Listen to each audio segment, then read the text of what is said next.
after finishing the work in the fields, I was like running to the cellar and spending the rest of the day there. And has been just incredible.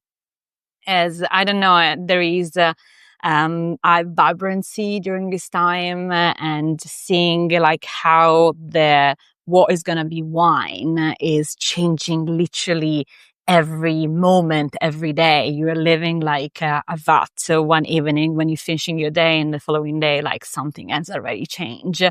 It gives you that sense that wine is a living product since the very beginning.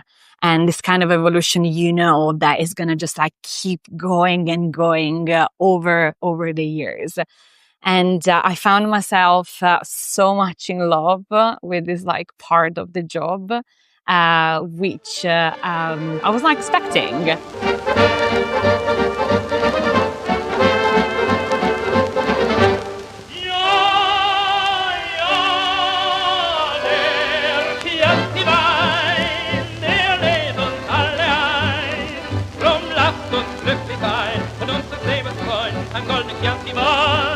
Ciao, buongiorno, da bin ich wieder und schön, dass auch du dabei bist bei einer neuen Episode meines Podcasts Chianti Classico fürs Ohr.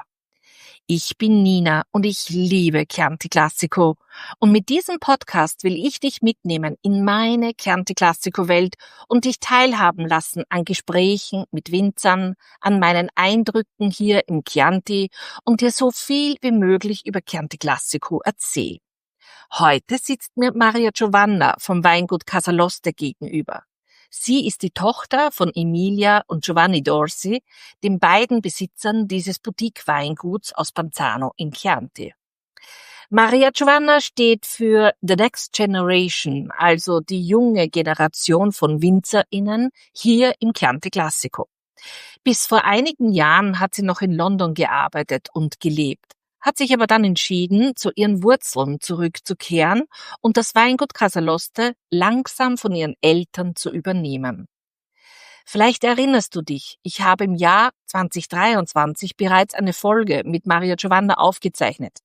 Gerne kannst du diese nochmals anhören. Du findest den Link wie immer in den Shownotes dazu. Ich habe Maria Giovanna das letzte Mal Ende September getroffen. Da war die Ernte noch voll im Gange. Wie immer, neugierig wie ich bin, habe ich gefragt, wie läuft's denn so? Seid ihr zufrieden mit der Ernte? Und da haben mich plötzlich zwei Augen angestrahlt, wie ich es bei Maria Giovanna noch nicht so oft erlebt habe. Was sie so zum Strahlen gebracht hat und auch heute noch bringt, das habe ich mir gedacht, soll sie dir am besten selbst erzählen. Also lass uns am besten gleich eintauchen in die Welt von Maria Giovanna. Und weil Maria Giovanna leider kein Deutsch spricht, führe ich das Gespräch mit ihr in Englisch. Buongiorno, cara Maria Giovanna. Buongiorno, Nina. Thank you for your time and thank you for giving us the possibility to do a new podcast show together. I'm particularly looking forward to our conversation today because we met about a month ago when the harvest was still in full progress. As always, curious as I am, I asked you, how is the harvest going on? Are you satisfied? But I didn't even have to wait for the answer because your eyes immediately gave everything away. Your eyes were shining especially brightly. I've never seen before like that. So I try again and will ask you, but now your eyes aren't enough because unfortunately we can't hear them. So my question is now, what was so special about the 2025 harvest for you? So first, it's always a pleasure to be here, like sharing a glass of wine and some good conversation. And I think it's fantastic to speak about like the 2025 vintage because, as you know, has been my very first vintage in the cellar. Your very first vintage my very in the first, cellar. Yes. I got back 3 years ago, 4 now, I have to say. And of course, like based on my background, I worked more on the like commercial, hospitality, marketing side. Even I have to say, like since the very first harvest, which was 2022, I've been in the fields. So I was like picking, selecting. So I already seen a part of this very first phase of the production. But like this year, after finishing the work in the fields, I was like running to the cellar and spending the rest of the day there, and has been just incredible. As I don't know, there is a vibrancy during this time, and seeing like how what is going to be wine is changing literally every moment, every day. You're living like a vat. So one evening when you're finishing your day and the following day, like something has already changed. It gives you that sense that wine is a living product since the very beginning. And this kind of evolution, that is going to just like keep going and going over the years. And I found myself so much in love with this like part of the job, which I was not expecting, because it was a completely new world. Funny. Yeah. I mean, like, I knew that I wanted to learn more, that I wanted to get my hands dirty and just like see exactly what was like a part of the harvest.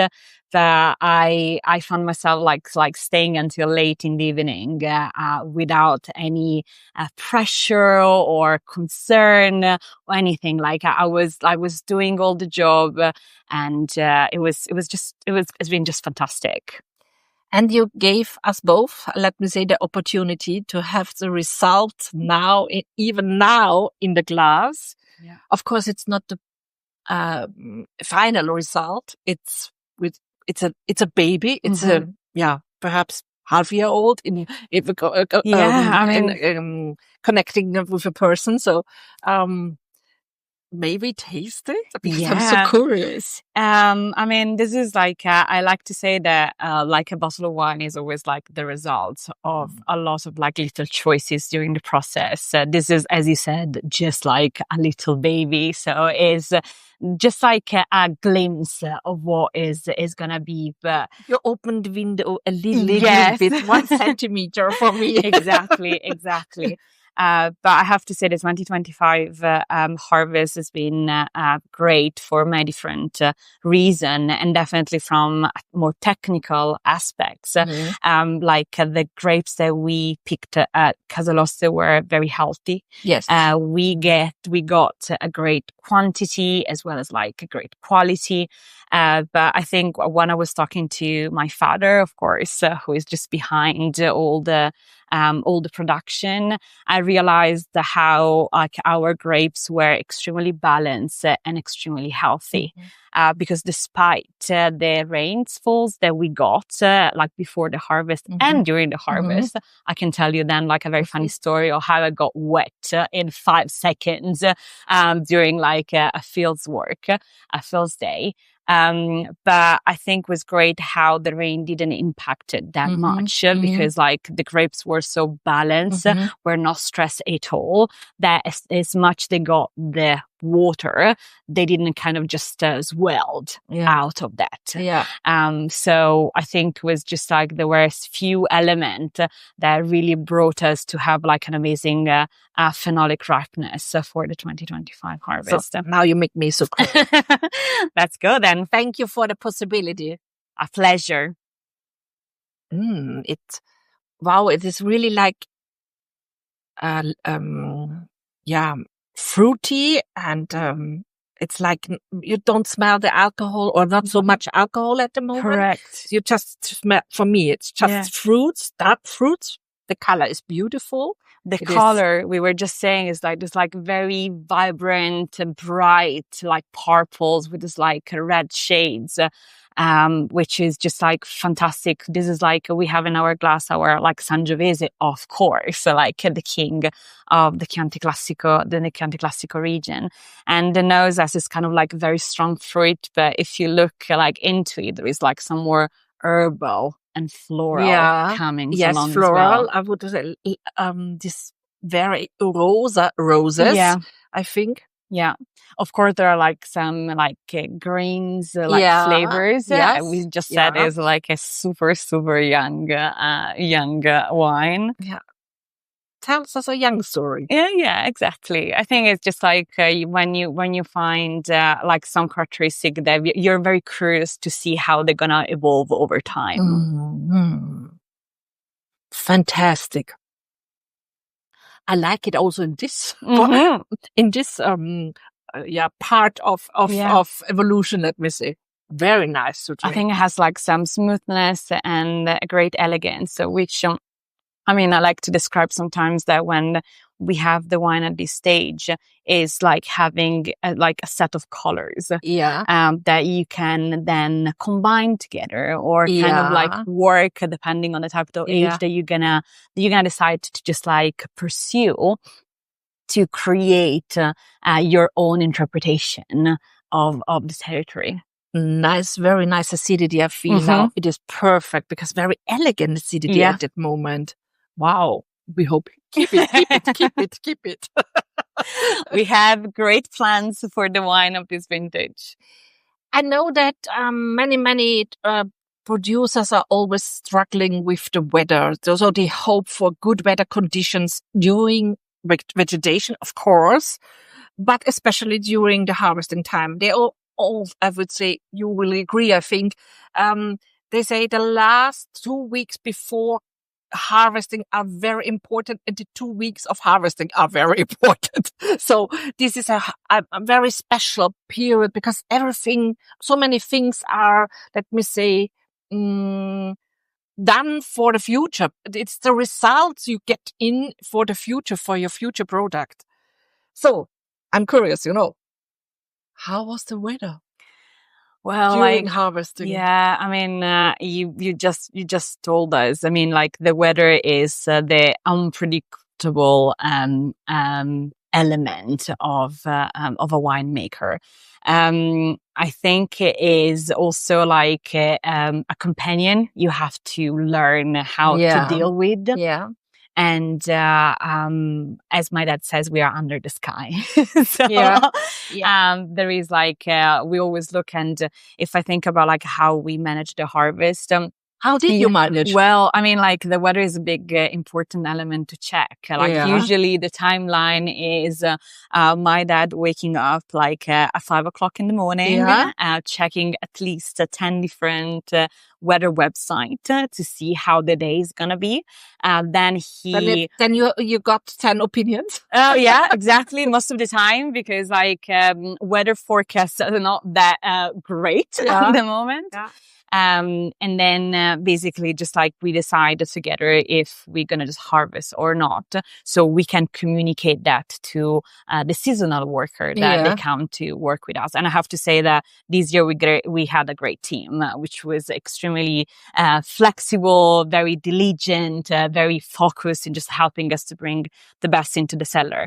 But definitely... Sorry to interrupt. No. So that means that you have every year another harvesting team. I think this is also important to say because this is, you have always to introduce them to the work, I think. Exactly. Or I mean, like work at Casaloste. Exactly. So every vintage is different. Of course, like throughout the year, we have a team that is composed by 9 people, including myself and my parents.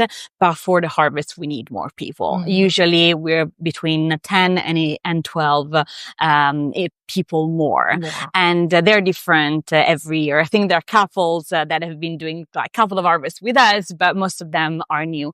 That's the reason why we usually brief them at the beginning, because of course they have to understand the mechanic of how we just like harvest is always hand-picked. We work with like boxes of maximum 15, 18 kilograms because the idea is bringing the grapes as intact as possible into the cellar, as well just like giving them some direction to what to pick and what not to pick. I mean, if you have visited Casaloste, and I'm just inviting all our listeners to come and visit, but our winery has been building over time. That means that we don't have like a big cellars where everything everything is in one place.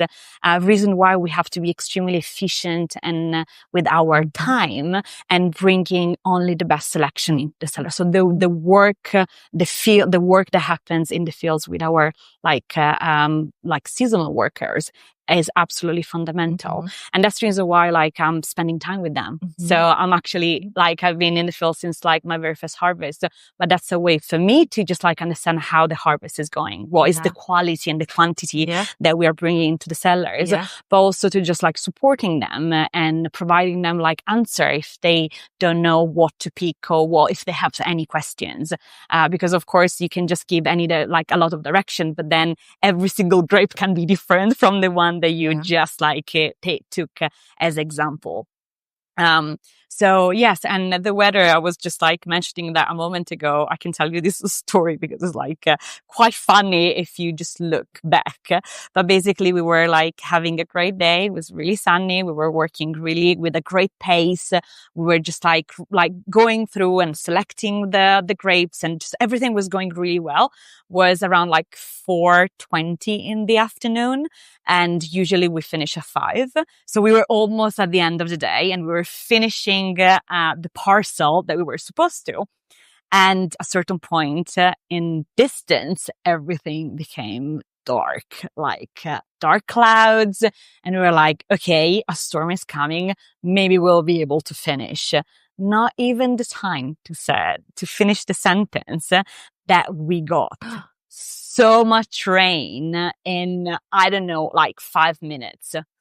Not even the time to run back to the winery, that we were completely soaked. Completely. When you can just I have a video of me taking off a boot with 2 liters of water inside. Now it's funny, but at that moment I was we were so close to finish.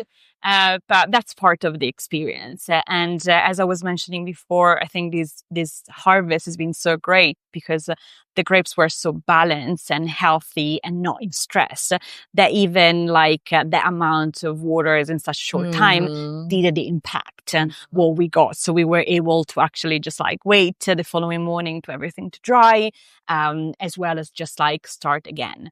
Plus, I have to say that this year, my father, as usually happens, decided to do a defoliation, which really helps, the grapes to be able to dry under the sun after the rain. So it just provide us a better approach to actually restart the harvest. Because it's necessary that the grapes are dry when you are harvesting. Correct. I mean, the grapes, the skin of the grapes is hydro-repellent. That means it doesn't absorb water.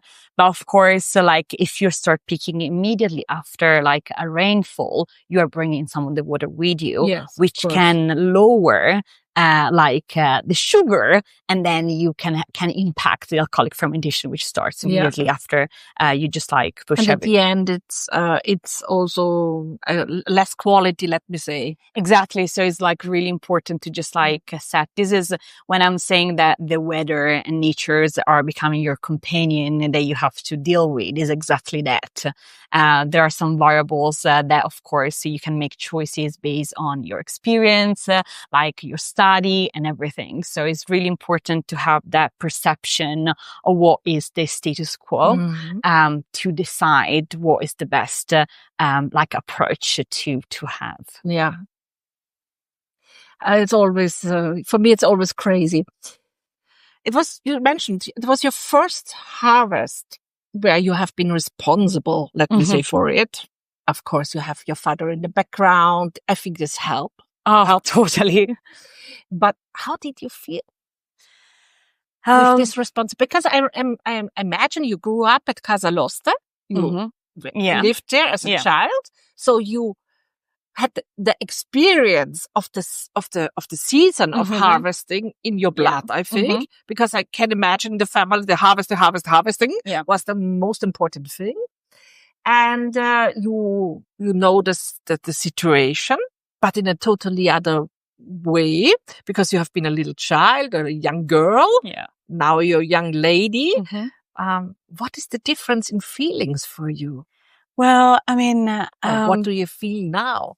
I feel extremely grateful to have the chance to actually do a job like this one.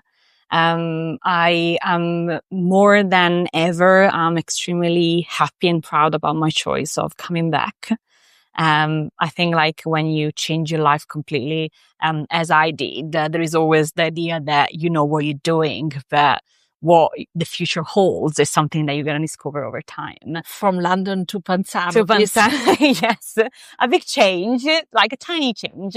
But I think like having the chance this year to just like see a 360, like what we do in the cellars with the new harvest, it just made me feel so honored and proud of what my parents built. And of course, the responsibility to just like celebrate and continue what they're doing. Also, I think is very important when you're approaching something that is completely new. I don't have a background in agriculture, to kind of like be there observing and following the directions and learn and ask questions. And I think my role in the cellar has been very much that. Yeah. So just like following the direction, the guidance, asking questions, and just like learn, absorb. I think is also extremely exciting because you are in a new environment. You have some information, theoretical information, and for the first time you have your hands on. So you feel very much a sponge. You know, when you are at the beginning of your career and you have this excitement and you have this kind of like anger of like learning more, of just like discovering more. So I think I took every single day as a way to improve and increase my knowledge. And I have to thank, of course, my father, who has been fantastic, but also like a great team in the cellars, which who really supported me. And it was really nice spending time with them because you were getting like different type of backgrounds and different directions. It was a very lovely environment. So we laughed a lot because like, I mean, I was spilling wine on myself like so many times, but that's kind of like the fun way of learning. Yeah. And again, I definitely fell in love with this job even more than I was before. Mamma mia, I can see again your eyes. How did your parents react when you told them that you come back? Because I think also for them it was difficult to understand why she's coming back. She has a career, beautiful career in London, and now she's coming back to Panzano. And let me say, it's not the easiest time at the moment for the wine business because of the climate change and other conditions. So it is not easy to do that work. Let me say, how did you react? Well, I mean, we had like many discussions. I think I demonstrated that I was willing to come back, like few years before I actually came back. And I think there was always this ongoing conversation of that was something in the back of my mind. And personally, I realized at a certain point that I was at the point of my life where I wanted to make a choice if deciding, okay, again, I'm going to keep going with my career or I'm going to like take the chance, jump into these things and come back. And I'm also glad that I made this choice after few years because I gave myself the time to mature the informations and make a very conscious choice. When I got back, I knew that I wanted to come back, which I think was like essential because this job is like taking so much from you in terms of like mental, physical energy, passion as well. So I think I was very, very glad that my parents gave me that time to actually decide. And I think they were happy, as well as also kind of like they didn't know what to expect. Because as much you are their daughter, you also have to face that we are professionals as well, bringing our own background. So I think it's been a journey, as usually happens. Yeah. It takes time because you have to know your parents from a different light, and they have to know you under a different light. And I think at the moment there is like a great environment, atmosphere. There is a lot of conversations, and there is a lot of like understanding what my parents have been doing in over 30 years. So I'm learning to understand what would be my approach in the future. Would be my next question, because I hear a lot of respect out from you to your parents, which I can definitely understand. And for your father's experience, your mother was always traveling. And when I learned Casaloste, I only knew the face of your mother because she was always at the fairs and at the presentations, and she was the face, let me say, of Casaloste. But your father was doing the wine or producing the wine. He was the character of the wine, or he is the character of the wine. How do you balance this respect for your father's work experience? And I see in your eyes so much new stars and ideas, and I feel your instinct you have. How do you balance this? Because this is not so easy, I think, for the young generation.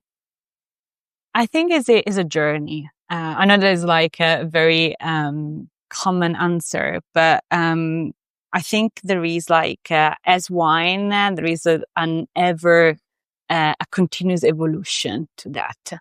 And I think like what Casaloste is today is the reflection of my parents' approach. When you're a family business, when you're so much involved into the production, of course, and I would say this is exactly what should be, like your wines are the expression or your personality, your moment in life. So I think is for me is finding, while I'm learning, what would be the expression of my wine when I will get there. And for me, it's not a disruption. So it's not something that is going to start from like scratch or like from a 0 point, but it's like the evolution.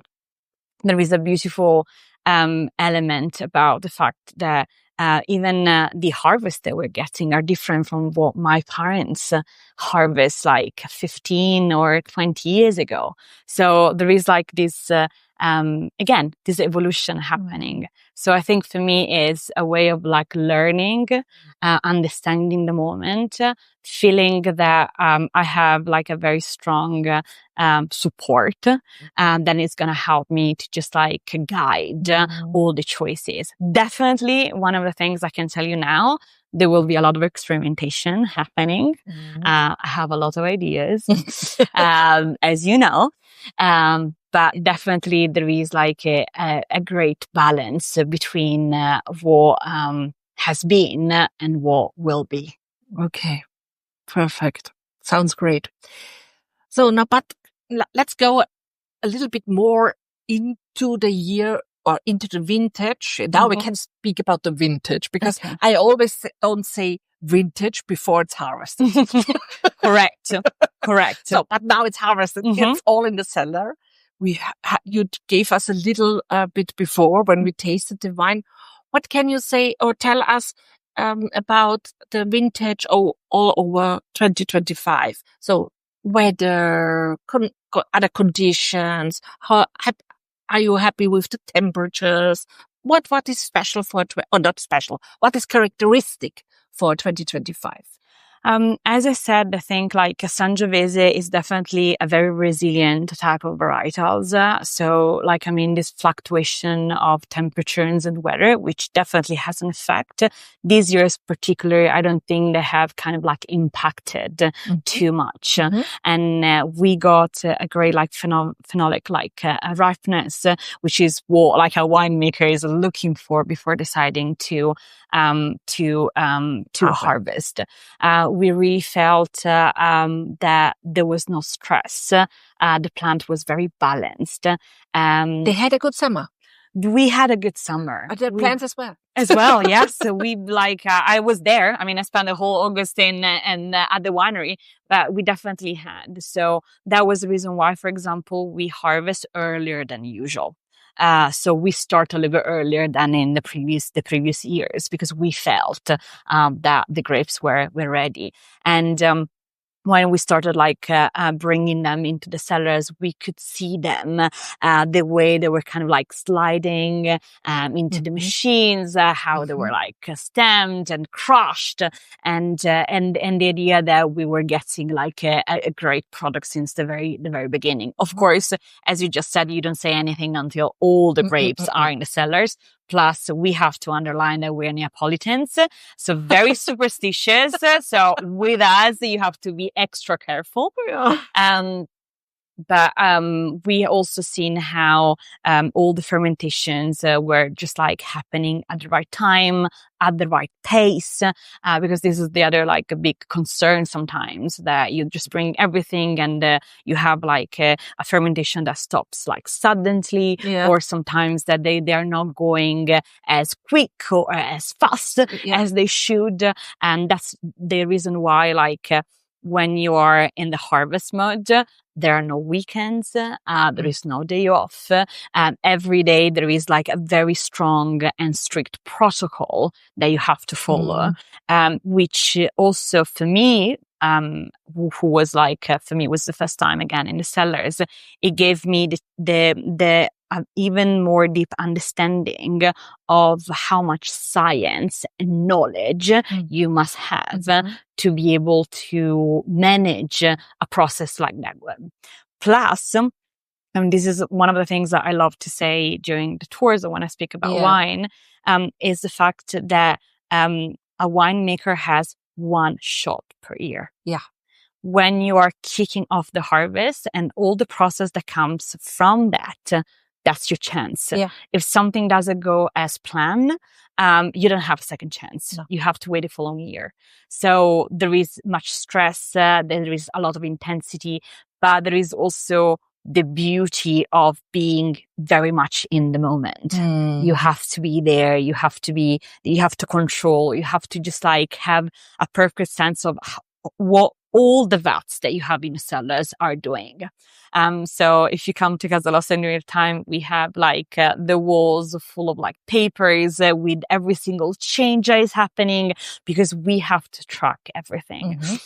And that's the other big results of being a small winery. It's just having the chance to follow each step of the way, just being able to notice every single change that happens during this month and a half, 2 months, I would say. Your father is, when I remember well, was studying enologist. Yeah, he's the agronomist and the enologist of the winery. So he has the knowledge and the experience, of course. Exactly. I had the chance in September to taste your father's 1995 Chianti Classico Reserva. It was so amazing. I hope for you that the people will say oh my God, so many years. 30 years. 30 years. In 30 years, the same about your wine. Because it was incredible. In German, we say lecker.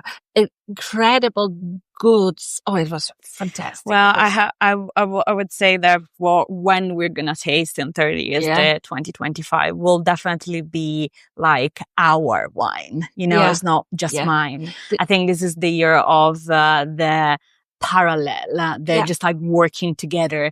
I think the 2025 will be the vintage where the two generations have been working together. I mentioned that because 1995 is a very young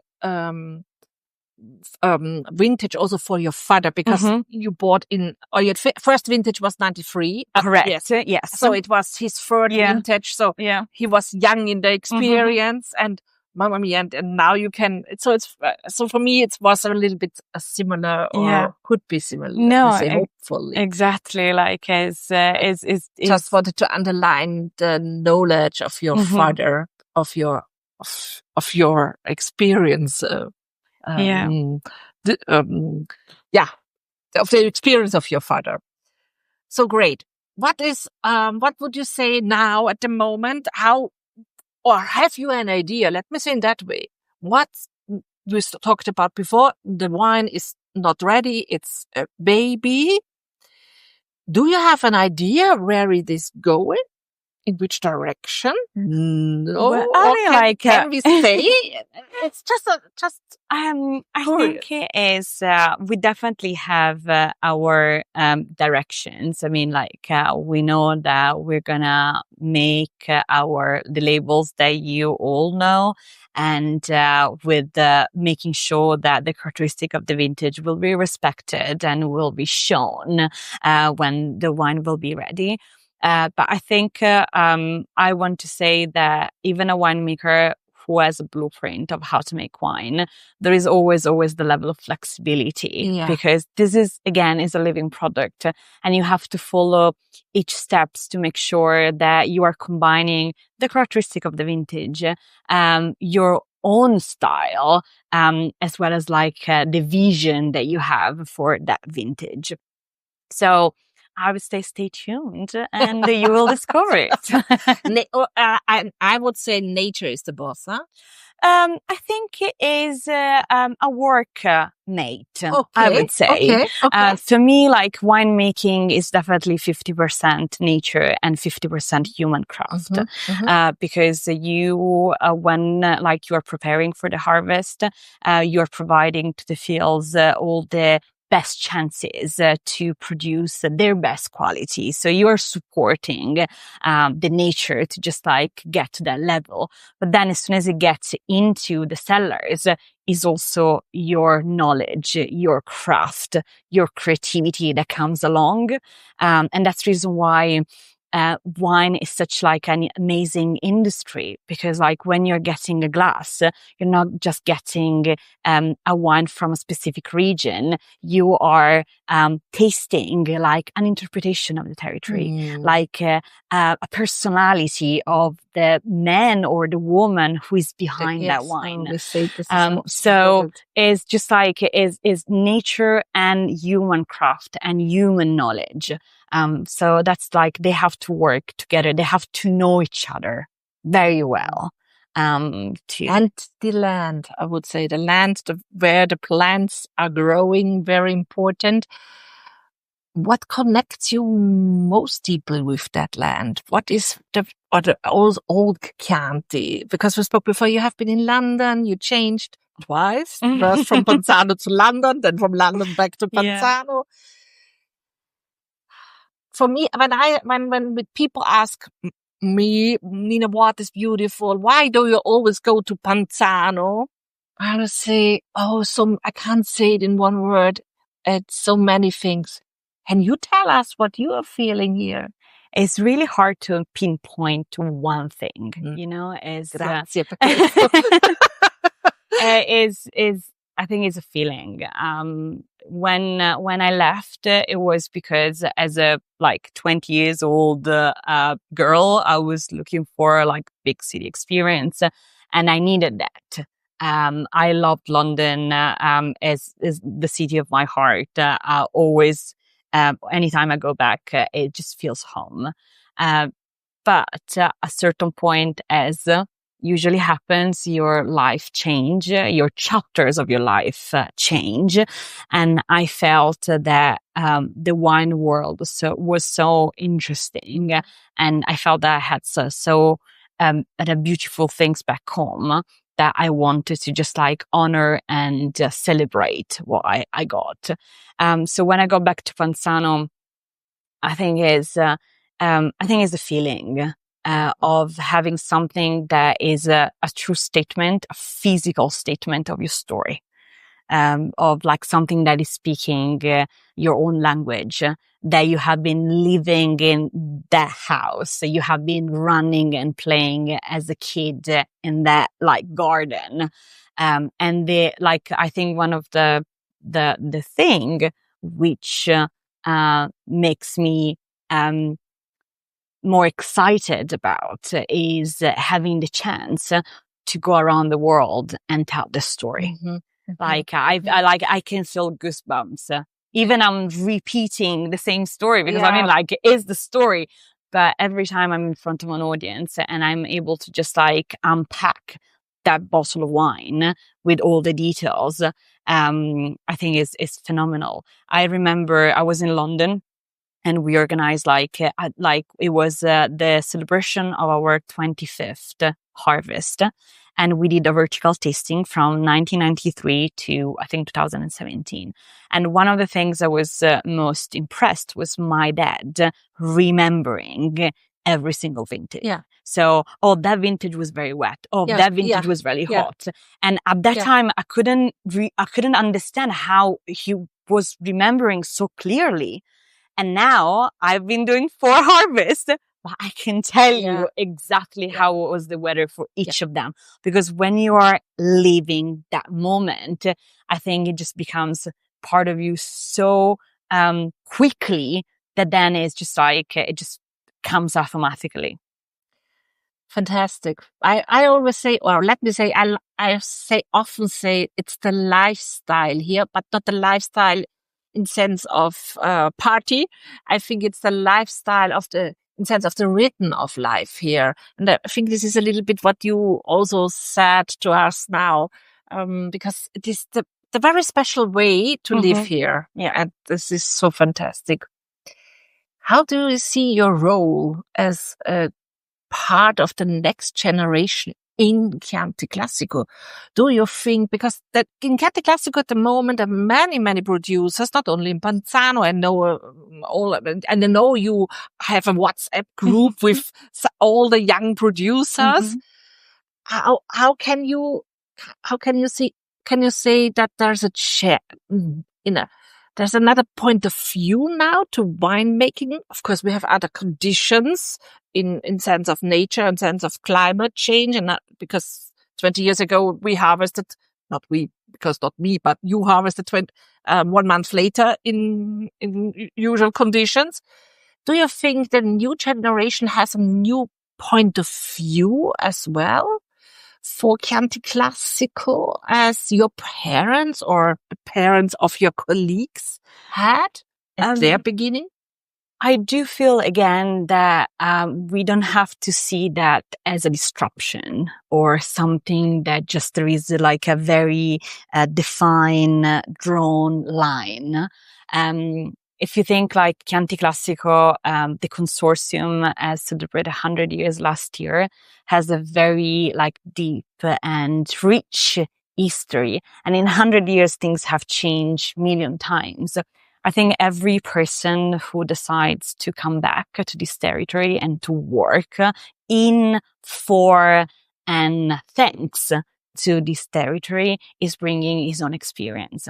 So I would say that there is this kind of like ongoing, again, evolution approach, discovery, research, experimentation as well.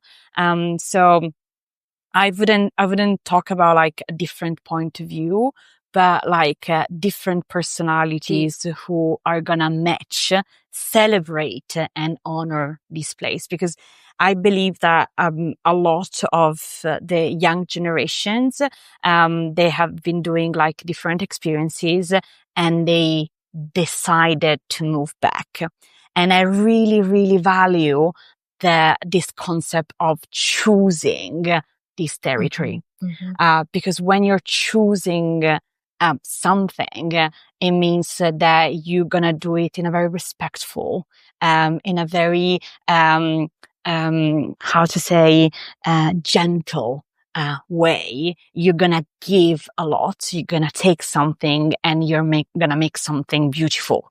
There is a level of co-creation, I would like to say. So I think it's fantastic that so many people are deciding to take this path.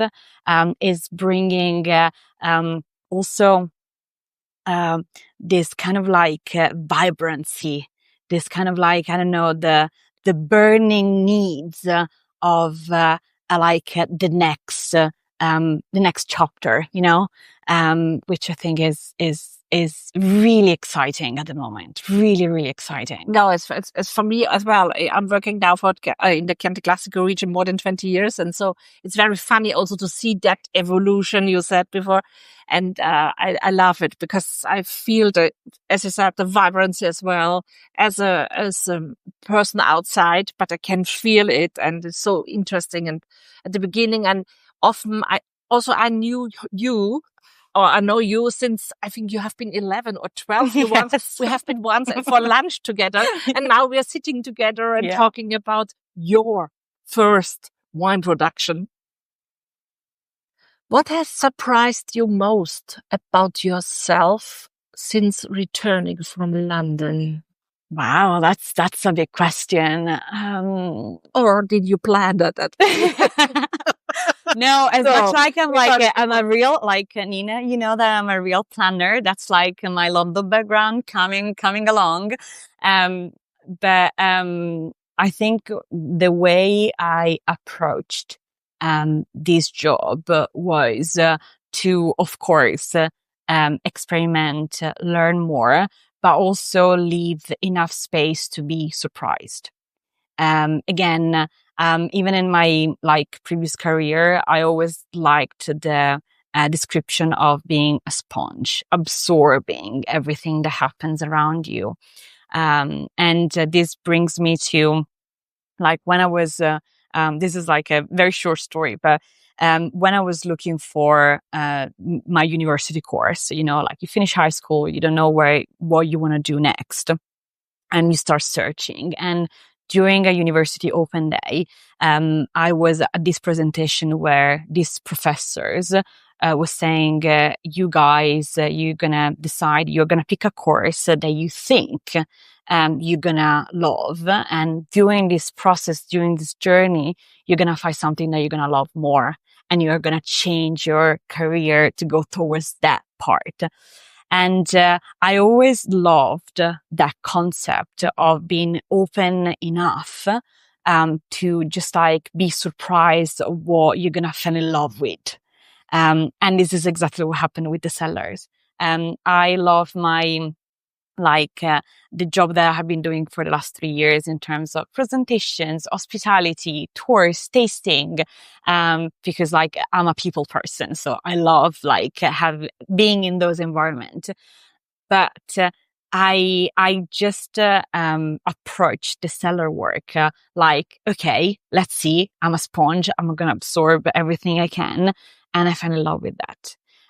So I think more than being surprised about something about myself is the fact that I didn't lose that part of my personality, that I'm still very easily excited by something new. And I'm just learning, and I'm improving, I'm increasing, and everything connects. Because of course, if I have a more understanding of what happens in the cellars, what are the choices that we make during the winemaking process, I'm also able to explain that during my presentations and provide a more personal and real touch of what we do at Casaloste. Thank you so much for these wonderful words at the end of our conversation. Thank you for the time, and thank you for the insight you have given us into Casaloste, your everyday life at Casaloste, and especially into your heart. Grazie, Maria Giovanna. Grazie, Nina. It's always a great pleasure. I mean, it's time flies when we conversate. And yeah, thank you so much for having me again. All the best for the future, and all the best for the time. Thank you. Grazie. Grazie mille. Ciao, ciao. Ich weiß ja nicht, wie es dir dabei geht, aber wenn ich Maria Giovanna so zuhöre, dann denke ich immer, Wein ist nicht nur ein Handwerk, es ist auch ein unheimliches Gefühl, eine Gefühlssache. Diese Mischung aus Wissen, Erfahrung, Leidenschaft, last but not least das Vertrauen in die Natur. Ich finde, Maria Giovannas Erzählungen über ihre Erfahrungen zeigen, wie viel Herzblut in jeder Flasche steckt. Für mich ist das ein wunderbares Beispiel dafür, dass Chianti Classico nicht einfach nur ein Wein ist. Ich sage immer, Chianti Classico ist ein Lebensgefühl. Und genau darum geht's ja in meinem Podcast. Ich sage nochmals Danke, herzlichen Dank an Maria Giovanna für ihre Zeit, uns in ihre Welt mitzunehmen und all das, damit du hoffentlich eine gute Zeit mit dieser Episode hattest. Danke für deine Aufmerksamkeit. Ich weiß mir das sehr zu schätzen. Wenn dir mein Podcast gefällt oder diese Episode ganz besonders gefallen hat, dann freue ich mich über eine gute Bewertung von dir. Danke schon mal vorab dafür, denn das hilft mir sehr weiter, meinen Podcast auch für andere Weinliebhaber sichtbar zu machen. Wie immer aber hoffe ich, dass ich dich auch heute mitnehmen konnte in meine Chianti Classico Welt, denn das ist meine Passion, mein Auftrag. So fühle ich es zumindest. Bis zum nächsten Mal hoffentlich. Ich freue mich schon auf dich. Ciao, a presto.